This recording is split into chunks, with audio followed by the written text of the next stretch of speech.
Assalamu alaikum. You're watching Views and News, and I'm Faisal Rahman live from our Islamabad studios. Today, we'll be talking about these anti-Modi protests that are going on in Bangladesh. And according to the latest reports that we have received, I'll share that with you. It says that at least 13 protesters have been killed and dozens were injured in clashes with police during the demonstrations in Bangladesh. Just imagine, 13 protesters were shot by the policemen. It further says that the protesters were angry at the visit of the Indian Prime Minister Narendra Modi as Bangladesh marked 50 years of independence, accusing him of stoking communal violence against Muslims in his country. And it further says that in December 2019, under Modi's Hindu Nationalist Agenda Citizenship Amendment Act came into power, under which Muslims were targeted and fan protests across India. And that also resulted in the killings of many people. It says India is using terrorism as a state policy to destabilize neighboring countries, including Pakistan. India has employed hybrid warfare techniques and using propaganda and support to proxies against Pakistan. And it says that Sweden-based We Democratic Institute issued its latest report on democracy. It said India had become an electoral autocracy. So these are the major areas of discussion in our today's program. And let me introduce you to our panelists. We have with us in our studio on my right is Dr. Tasawwur Hussain Saab. Tasawwur Hussain Saab is an expert on foreign affairs and human rights. Thank you so much, sir, for your time. And on Skype, we have with us Mohammad Abdullah Gul Saab. Abdullah Gul Saab is a senior analyst. Thank you very much, Abdullah Gul Saab, for your time as well, sir. Thank you very much once again. And we will also be talking to Waqas Naseem Saab, who is the leader of Pakistan Tehreek-e-Insaf from AJK. And we'll be talking to him over the telephone. But let me start off from you, Dr. Tasawwur Hussain Saab. First of all, sir, just imagine 13 protesters have been killed, dozens have been injured. They've been fired upon actually by the Bangladesh police. But Narendra Modi, this is not the first time that he has actually said that he was a part of that group that helped Bangladesh liberate, according to his version. Interestingly, sir, he fanned violence and then later on resulting in the killing of so many people. And if you remember, at this very interesting occasion, that was in the Dhaka University the last time he visited Bangladesh, he openly admitted that the RSS philosophy was introduced by him and he was a part of that group that led to whatever happened in 1971. This man was known as the butcher of Gujarat. Imagine how many people were killed, burnt alive, even the politicians, the Muslim politicians. He was denied the visa of the United States of America. But the same man ended up becoming the prime minister of so-called the largest democracy in the world. And what he did after that, during the last 6 years, if you just go through his time, I think the worst damage that has been ever done to India has been done through this RSS agenda, through this BJP philosophy, and in particular, these couple of characters, whether it's Amit Shah or Narendra Modi or Ajit Doval, so-and-so, or Mr. Shankar for that matter. Your take, sir. Well, I think that it's now crystal clear for the world that there is a clash of ideologies which is there in this part of the world. And this is a clear incident of the episode which you are referring to, that people have protested against the policies of BJP and policies of Prime Minister Modi. And those policies are actually rooted in ideology, and ideology is anti-Muslim ideology. So the fascist government, which is being led by Prime Minister Modi, is clearly anti-Muslim. And they have very clear agenda that is not related to human rights at all. It's actually fascist agenda which they have promoted throughout their history, be it the case of their precursors, which you have just mentioned, RSS. So they have actually championed the anti-Muslim politics in the subcontinent. So, sir, if I may say, is it anti-Muslim or pro-Hindu? Let's define that. Yes, I believe that this binary is symbiotic in its essence. that when you produce something in terms of one ideology, it automatically generates an opposite ideology. So if you go with this position that it's anti-Muslim, it's of course it is in favor of someone. So if it is in favor of someone, then we need to trace down who is that. Of course it's pro-Hindu. So this binary is very much there in the narrative of Prime Minister Modi and his associates, and it's also there in the mindset of BJP, and that's what they are promoting and propagating since the birth of RSS. So what I see is that it has nothing to do with freedom, it has nothing to do with the independence of Bangladesh, but it has everything to do what he was referring to as a champion of Bangladesh freedom movement and as participant in their movement at the age of 20. I believe that that was not for the sake of freedom of He Bengalis. said that he was even jailed. Yes.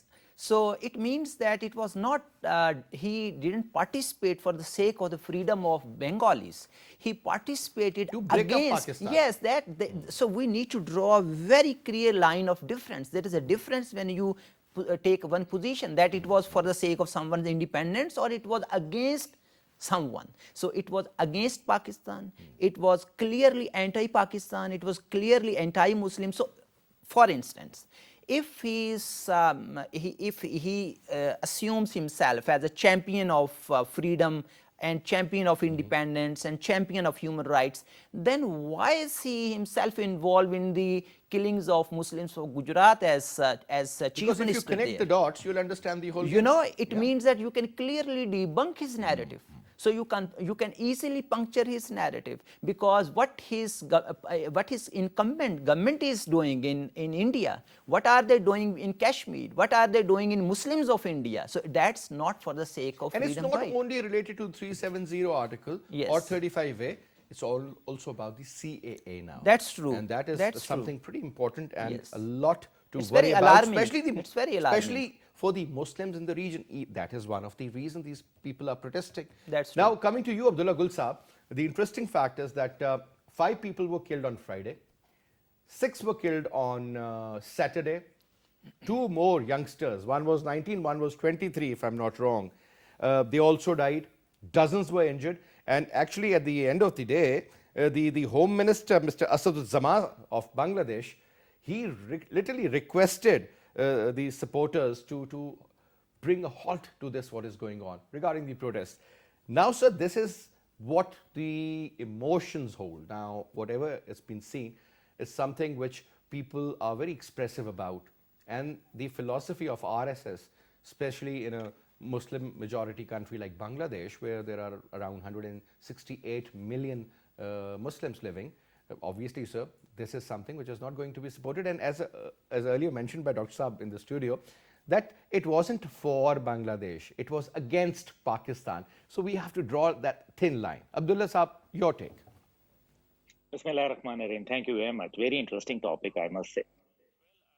As far as Narendra Modi's visit concerned, let's check the background first. And the background is that after this Citizenship Amendment Act, what happened that Bangladesh was was feeling cornered. And if you remember that delegation, a very senior delegation, went to see the Prime Minister of Bangladesh, and she refused to meet them from Indian side. So this was a great blow to foreign office, I would say.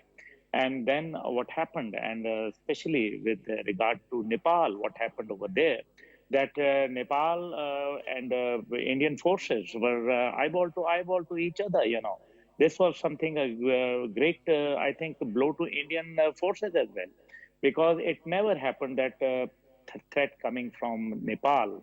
So this is something, a paradigm shift over there. And of course, Pakistan was always at loggerheads with each other, Pakistan and India. But especially losing the battle at Ladakh and miserably and shamefully what the Indian side faced. It was something of great, I think, shame for the Indian government as far as their military is concerned also. But as far as Bangladesh is concerned, Bangladesh was very much disturbed after the Citizenship Amendment Act. And later on, people realized that it was not, the fault of Pakistan, but it was Indians who were, and especially RSS goons, who were, supporting the Mukti Bhani, and they were backing up at that. And Narendra Modi, in his first visit to Bangladesh, committed at Dhaka that yes, being a RSS representative or a goon, he was, part of that Mukti Bhani. So this shows that Mukti Bhani was never against Pakistan, but it was India who was against Pakistan. So people realize this fact and they believe that one nation of Qaeda Azam living in two different countries, it is because of Narendra Modi and BJP fascist government and their heinous designs against this region. So now coming to Bangladesh, they have realized that yes, Narendra Modi, is coming and admitting after all this admission by Narendra Modi, now what he wants by just giving 1.2 million Corona COVID-19 vaccines to Bangladeshi government. But look at the people. What was the resentment? The placards which they were showing, go back Modi, shame on Modi. What was that? This means that it is such a shameful act that 11 people they died, as you said, that five on the first day and then six on the other day. A journalist also And two died in more that. the following day. And The total number is over 13. yes, especially the number is now going to probably increase because there are injured who are, the doctor says that probably they won't be able to survive. So I would say that in Narayanganj, especially the violence was there, and we have seen in Brahma area that how the train was also set on fire and the other government places and the buildings and the music schools were destroyed by the Hifazat-e-Islam people. It was not just the people of Hifazat-e-Islam, but Azizul But they are Haq being on the blamed other for side, that. the leader. Hifazat Sorry. movement people are being blamed for all this, what is happening in Bangladesh, especially when you talk about the train incident. Yes, sir, these are the ones who are being blamed. But another very important aspect, Abdullah, I want you to throw light on, is about the, we recently got to know about this disinfo lab that was operating in more than 170 countries. Just imagine, and they've been there for the last 15, 20 years. I mean, what a perfect planning, what a way to execute to malign Pakistan primarily. So even I would say in the 1970s, when Bangladesh got separated, let me put it this way, my father was one of those officers who were the prisoner of war. He stayed there for about 2.5, 3 years. Now, the interesting aspect of Abdullah Gul Saab is that the narratives which were floated by the Indian propaganda masters, I would say, were totally wrong, that this is what the military did. This is not what the military did. There were people in uniform, they were not from the Pakistan army.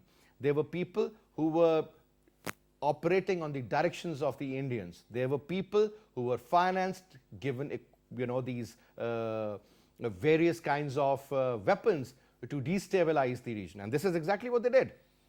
So the point is that, Yes, it was not Pakistan. Why would we do that? I think because the movement started from Bangladesh, sir, from this Bengal area and all.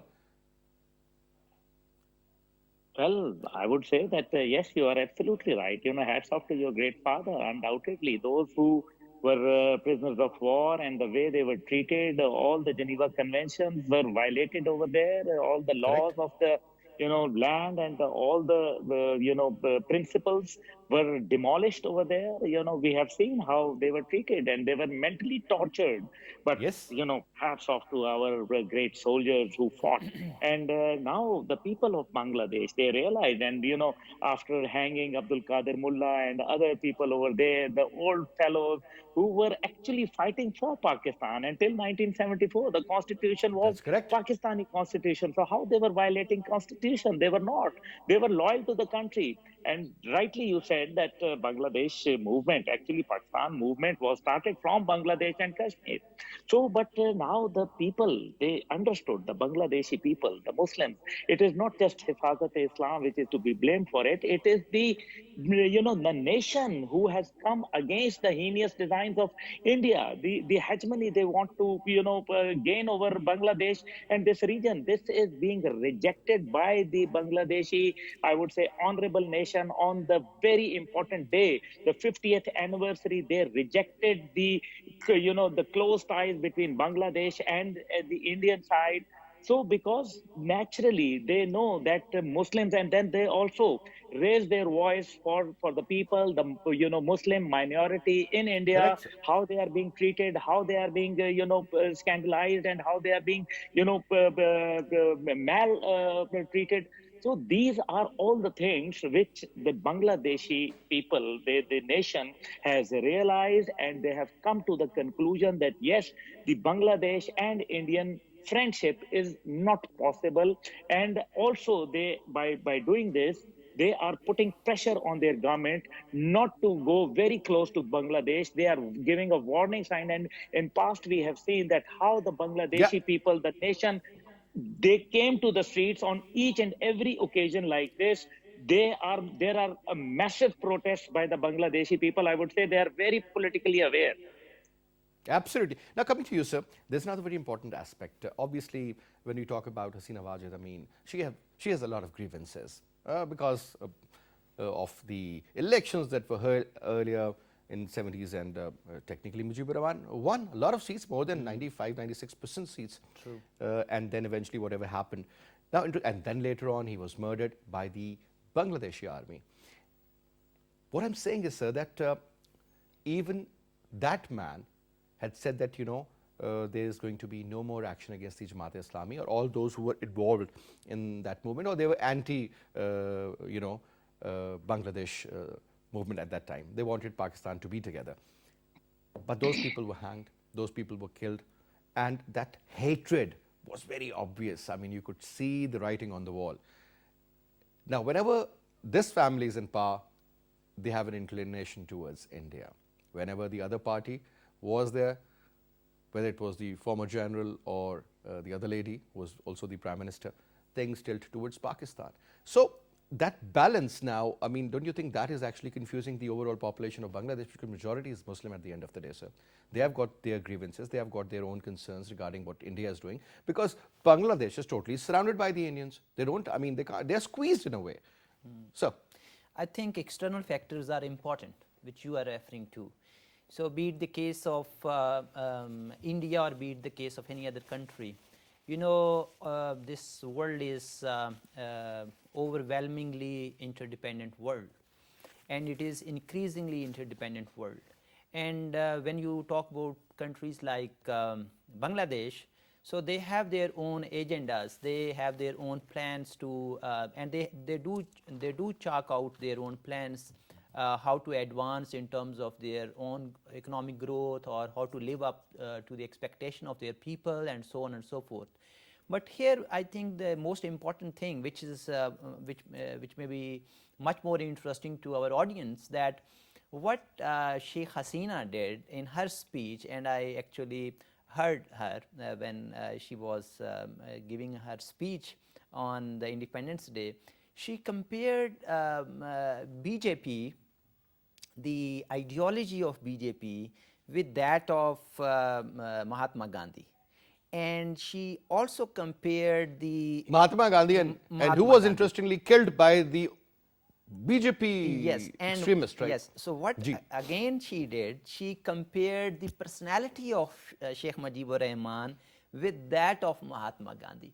Now I would say that it's more than interesting, because Gandhi happened to be inclusionist, and what Sheikh Mujibur Rahman did, he happened to be exclusionist. This is number one. Number two is that Gandhi happened to be a secular person. And what about Modi? Is he a secular person? He's an opposite. So that's what I wanted to make over here, is that there is inherent flaws, and as student of politics, we need to jot those flaws down in order to understand that how they are making the propaganda. So either they think that Bengalis are goofs, or they are fools. So, or they are actually trying to make the whole world as Sir, it's been fools. 50 years, and So, that is the most important. Half a yes. century you're talking about, and still the confusion prevails, unfortunately. Sir, we've been joined in by Waqas Naseem Saab. Assalamu alaikum ji. Sir, good to have you on the telephone. Sir, now we were talking about this ongoing violence in Bangladesh by the people who are generally, against the Modi's RSS regime and the philosophy of Hindutva. Now, the interesting part is, sir, that I want your comment on this very important issue. And at the same time, I want to put another question, and that is regarding uh, the recent meeting between the Pakistani High Commissioner and the Foreign Secretary of Bangladesh, and then the Pakistani High Commissioner, Imran Siddiqui Saab, met the Foreign Minister and also met the Prime Minister, Hasina Wajid Saiba. So we thought that things are going to get back to normal and things are moving in the right direction. But this particular last week, if you look at the incidents that happened on Friday, Saturday, and Sunday, what do you see, sir? Is that going to, sort of derail that process of bringing Pakistan and Bangladesh together? Or you think that the philosophy of RSS is going to overwhelm everything? Or perhaps things are moving in the right direction? Your take, sir. By Rahman yet come up with a very, very, very and portion strikes a chord between the people in Pakistan. Let me assure you what happened there that Narendra Modi RSS mentality, Akan Bharat said religiously anti-Muslim, which is universe damaging the status. Sir, we will just get back to you. There is some technical problem with the telephone line, and I want your comment on that right after once we get connected to you. But let me put the same question to our friend Abdullah Gul Saab. Ji. I would say it won't be, like this. Derailing, as I said earlier, that Qaeda-Azam has one nation and living in two different countries, but the nation belongs to Qaeda-Azam. They cannot be, kept separate for a very long time. And yes, rightly you said earlier that it was Godse. The policy of Gandhi was, it's no more there. You can't find because the statues of Gandhi are being replaced by Nathuram Godse, the one who assassinated Gandhi, and the Hindutva concept, the liberal and secular concept of India is no more there. And by the way, and our dearest panel will also agree to it that it is not just for Hindu. It is for Brahmins, it is not for the other inferior castes of Hindu society. Forget about the Muslims, forget about Christians, forget about other religions who are living over there in India. They are insecure, but the Hindus themselves are insecure.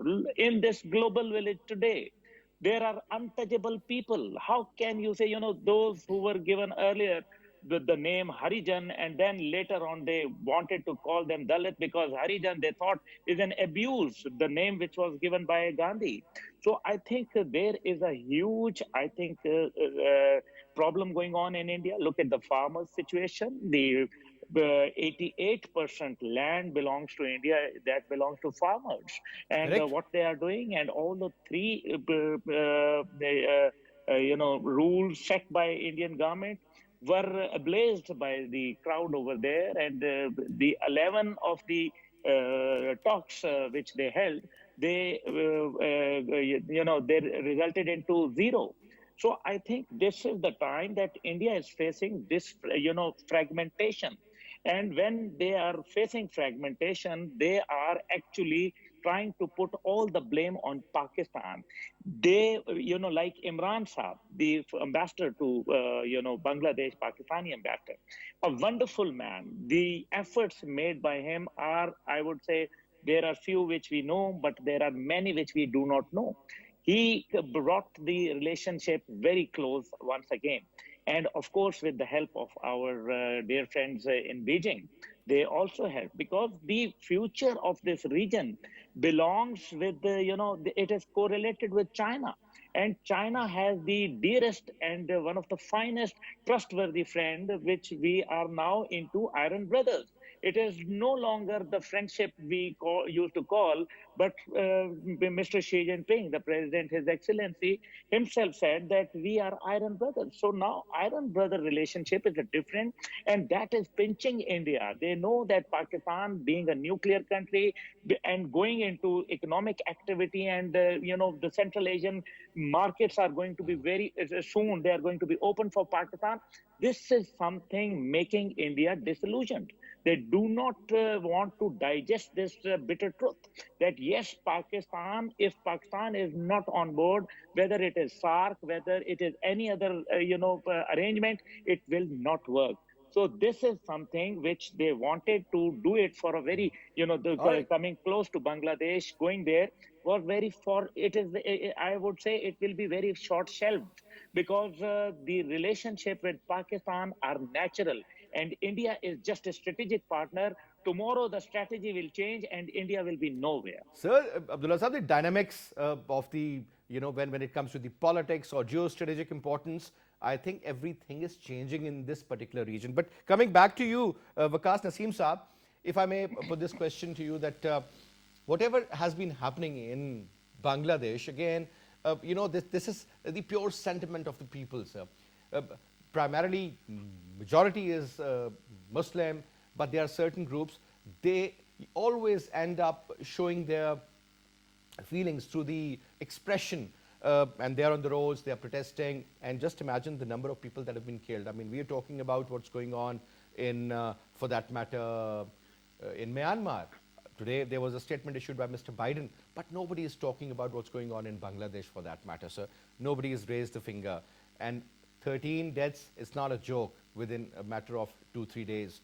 And you practically firing upon the masses by the police and the law enforcement agencies. And literally, their home minister is begging the protesters to put a halt to this kind of, a sequence. Your takes on that?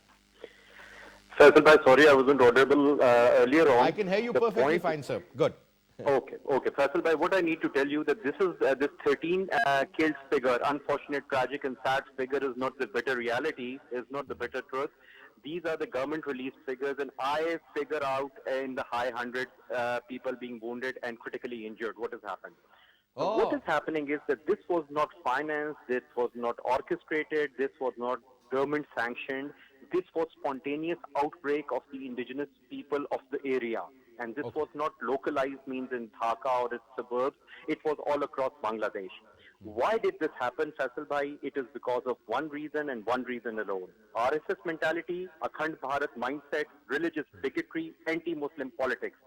This is universally damaging to the Indian status. Wherever Narendra Modi goes, may it be New York, may it be Europe, may it be Paris, may it be United Kingdom, wherever he goes, his title of Butcher of Gujarat follows him. Now, you asked a very pertinent question which was touching, and I would want to touch upon that, Faisal bhai, that why did this happen? Means the High Commissioner met the Foreign Secretary, the Prime Minister was on board. So was this to sabotage the rapport or the warming up of relationships between Bangladesh and Pakistan? No, sir. This was not done to do that. This visit was imposed by Modi on the Bangladeshi government out of the blue because of politics. What happened is, sir, that there are certain state-level elections which are being conducted in India, and Saturday there is going to be voting inside West Bengal, which borders East Bengal or Bangladesh or East Pakistan, as we call it. And in Bengal, there's a Matua community who have a sacred temple on the outskirts of Bangladesh. Now, let me tell you a future, let me tell you what is going to happen tomorrow. Tomorrow, Narendra Modi is going to go to that temple, and he's going to show himself as an Indian yogi, as an Indian devoid of 330 million Hindu gods and goddesses, and he's going to generate sympathy in the Mathua community living across the border in West Bengal to win 11 seats in West Bengal, because they have decisive role in that. This visit has nothing to do with relationships with Bangladesh. It has nothing to do with the betterment of India-Bangladesh trade. This is just because of domestic politics, just like we had the Pulwama incident just before the state level elections and government elections in Indian states of North India, and 41 Indian soldiers were killed, and then 2 crores were killed in the middle of the night, and they were told that hundreds of terrorists across the line of control were killed, and that was to prop up his falling popularity inside India. Sir, it is almost comical. Faisal Bhai, you would agree, and the entire Pakistani nation will join you in this, that a person who says that he played a role in the liberation of the Muslims of East Pakistan, he is the same person who is labeled as the Gujar of Gujarat, who has murdered, massacred, raped, looted and plundered Muslims living in Gujarat, which is the former state of Junagadh, again a Muslim state which had annexed itself in 1947 to Pakistan. Sir, let me assure you that Sheikh Hasina Wajid's comment, which she said very sadly that Narendra Modi and Mahatma Gandhi are somehow synonymous. Faisal Bhai, nothing can be farther from the truth. He is the murderer of his organization, is the murderer of Mahatma Gandhi and his ideology. And this visit will do no favor to the Bangladeshi people. Let me just quote an incident that in 2001, about 1,000 Bangladeshi people were killed by the Indian Border Security Forces and Bangladesh Bangladesh Rifles who defend the border. There's a 4,096 kilometers border between India and Bangladesh, which is the fifth largest border in the world. So, Faisal Bhai, it is Shab-e Barat today in Pakistan, and we pray to God that this tyranny, this barbarism, this totalitarianism, this absolutism, this intolerable cruelty which Narendra Modi has enacted upon the people of India and especially in occupied Kashmir comes to an end, and we see an end to his regime, and sanity prevails and the Indian population elects a sane leader who is willing to work with its neighbor for the betterment of the region and for the betterment of the people. All right. Now coming back to the studio, sir. Now, a very important meeting that's been going on, that has actually started today. The Foreign Minister of Pakistan, Shah Mahmood Qureshi, have just landed in Shambe, and the interesting part is that along with him would be a couple of other senior officials, and when it comes to other countries, Mr. Jaishankar, the External Affairs Minister of India, would be there. Last time they had a meeting on the sidelines of SCO, that was in 2019. But there is no meeting scheduled on the sidelines of this particular summit so far. But sir, do you think that the initiative taken recently, and there seems to be one option available now, and that is to resume a dialogue, whether at the secretary level or the foreign minister level or whatever level that is, but at least a dialogue should be the way forward. Do you think that is going to happen, sir? And can we trust the Indians this time? Because Prime Minister was very categorical. So he said if they'll take one step, we'll take two. That's true. And again, General Bajwa recently in a statement said that, let's bury the past, move forward. Things are different. The dynamics have changed. Your take, sir. So first thing is that trust. So second thing is first, that trust is kind of thing which you can earn over a period of time. So it means that India needs to develop it, and it needs to develop it through its actions, its real world behavior, and it must comply and live up to the civilized behavior which is expected from any neighboring state. So that's the thing which should be there in terms of first step. The second thing is that the success of dialogue.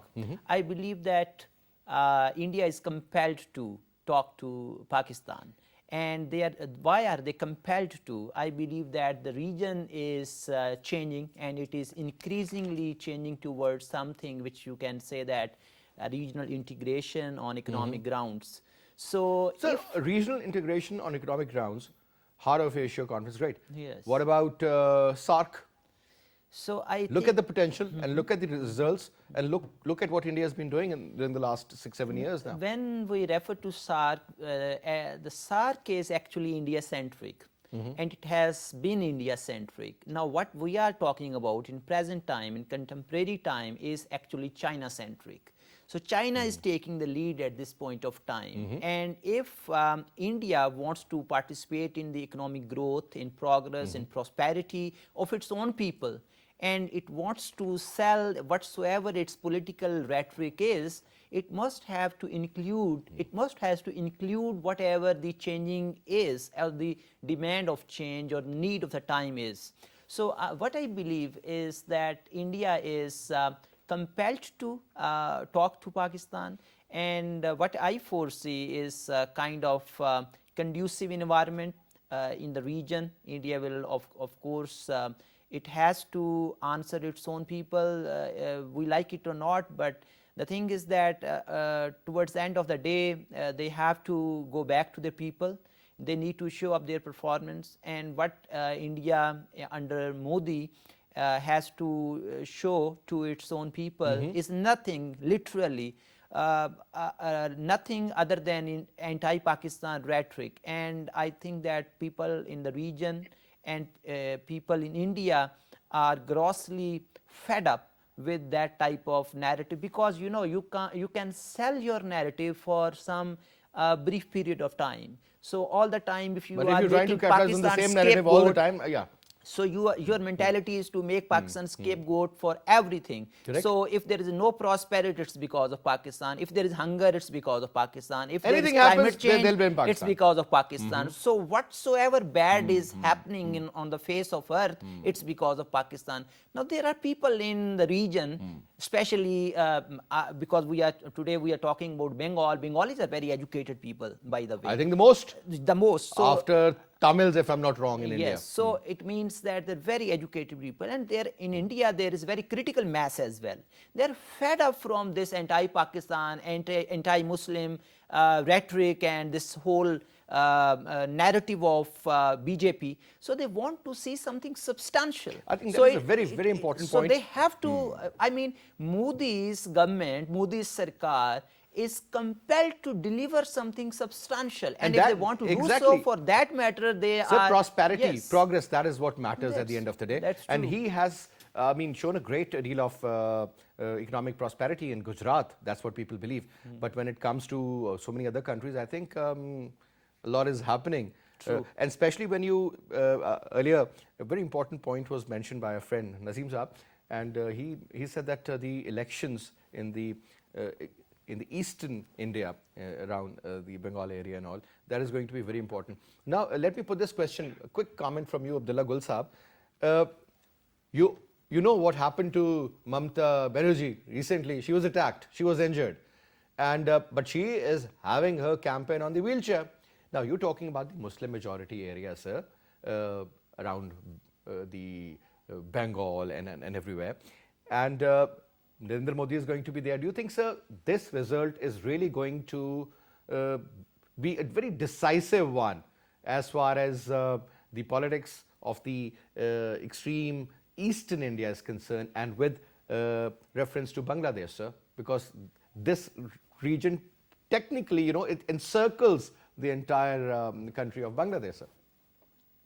Of course, it's going to be a decisive round. In fact, already I think India has gone, the Indian politics, it has gone into the final round. I would say the metropolitan single seat was won by BJP. That's a shame, actually, for the sitting government. And then, of course, what is happening in the Red Corridor area? The seven, states are on fire. And I would agree to what Mr. Waqas Naseem said. But at the same time, I would say that other than the, political matters or, there are some heinous designs. And of course, the strategic depth. They want to go to Bangladesh and beyond, and especially Myanmar, etc., so that the Straits of Malacca should be secured and China should be cornered over there. The CPAC should not flourish the way it is flourishing, and the designs of China should be controlled. Now, this is something they know it very well, that Bangladesh can be pivotal in this. So these are very important things which one must understand. But regionally, India has been isolated, and yes, this visit was a more like of begging from the Indian side that Indian Prime Minister wants to visit Bangladesh, and with the government trying to please the Indian side will not be helpful, because the reaction from the masses are very much visible. But as far as That's India's true. economy is concerned, I would like to tell you one thing. I'd like to draw your attention that if you minus the Silicon Valley's wealth Bangalore. and economy, then where does India stand? This, if you remember, Faisal Saab, you know it very well, that the in early 2000 and in the late 90s, the economy of Pakistan was very good, and because of the reason that there was some IT work which was coming to Pakistan, but then Correct. America shifted their policy and they gave all the work, IT work, to India's Silicon Valley. And still, it is something, if you minus those figures of Silicon Valley's wealth, because the only, country in this region who has the ability, or who probably can be a threat to China, America is backing up. That is the reason for, in the first 10 days of Biden regime, 174 F-15 SE planes were offered to India. And now with the visit of Secretary of Defense, General Austin Lloyd, what happened over there? They again signed some defense agreements. So this means that actually the eye is towards China, and Pakistan, they know that Pakistan is the main country, is a strong support from this side. And for the slogan of rise peacefully, Pakistan is a iron wall over there. So this is something Pakistan, they have targeted Pakistan. They want to isolate Pakistan. And by the latest Biden administration's, induction of mostly the Indian origin people over there, they want that Pakistan should All be, right. All right. should come under pressure. But this is not going to work on. Like, this is a very short time arrangement. It will not last long. Pakistan is a strong country, and without Pakistan, no peace process can take place in Afghanistan. And if the region, is being Pakistan is being isolated, then, or marginalized, especially with reference to Kashmir, All right. this region can become an a nuclear flashpoint, which our prime minister has And that's what indicated we long all time try ago. to avoid, sir. That is not going to harm India and Pakistan, but it is going to be a very, very potential threat for the entire globe. Last quick comment from you, Naseem Saab, and that is about again the elections in that particular region you just spoke about. Now, if you remember, sir, in 2016, that was the first time when the BJP won any election in the Assam area, for that matter. Sir, when you talk about Assam, Bihar, and the related these states, we all know what is going on out there. Looking at the total population of India, I mean, out of which 14% are Muslims, 80% are Hindus, but the current elections which are being held, I mean, roughly it is about 30% Muslims living in those states. You think that could be a very decisive vote to change the course of political, responsibilities for the BJP government, sir? Faisal, by this trip, yet again, I will reinforce my point of view, has nothing to do with diplomacy or state-to-state relationships. This trip has been orchestrated, this trip has been planned, this trip has been carried out just to win state-level elections in West Bengal. This needs to be made crystal clear. Now, Meghalaya, Tripura, Assam, these are three states which border along with West Bengal, the East Pakistani, former East Pakistan, and now Bangladesh. What is happening is, sir, that there is a very, very, very strong insurgency going on in all three or four of these places. And it is Correct. 10 times stronger than what is happening in Kashmir.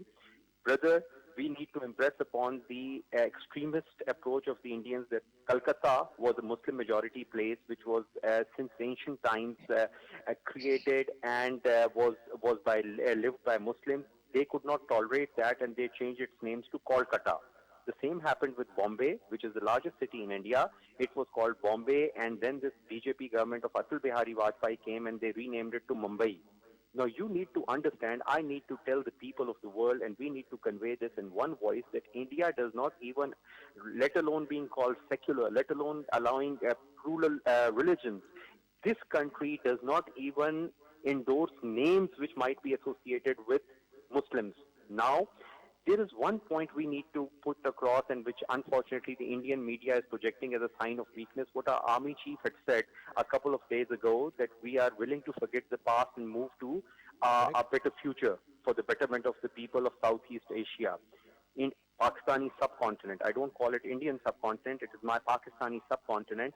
So that is not a statement of weakness or a changing of stance. That is a statement of strength. A person who is reassured All right. in its armed.